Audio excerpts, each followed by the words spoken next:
tengdorsiz cheksiz qudratdan Mengülük hayatda bayan hisletdan Sözlerim kalbimge tükülgenimce Ben senin küçüğünden yetilgenimce Baylığın, bağlığın senin yolunda Sana has hürmetim umrum boyunca Samavi nurlarım düştü kadimge Yol için zulmettin hayat bektimge Ey Xuda alkışın maşli bilektin Çünkü sen ortadın hayat tektimge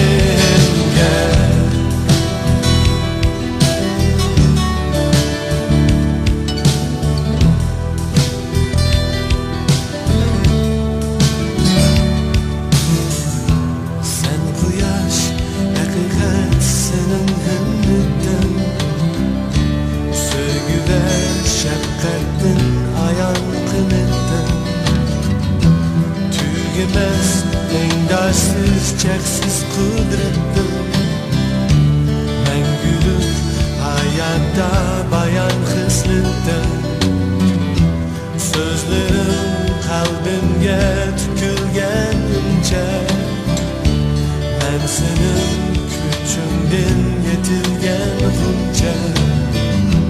Baylığın, bağlığın senin yolunda Sana has hürmetim ömrüm boyunca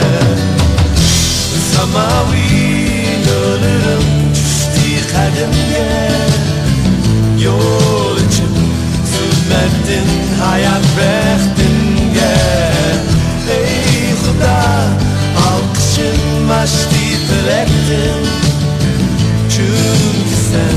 ortadın hayat tektimge Samavi nurlarım düştü kadimge Yol için zulmettin hayat bektimge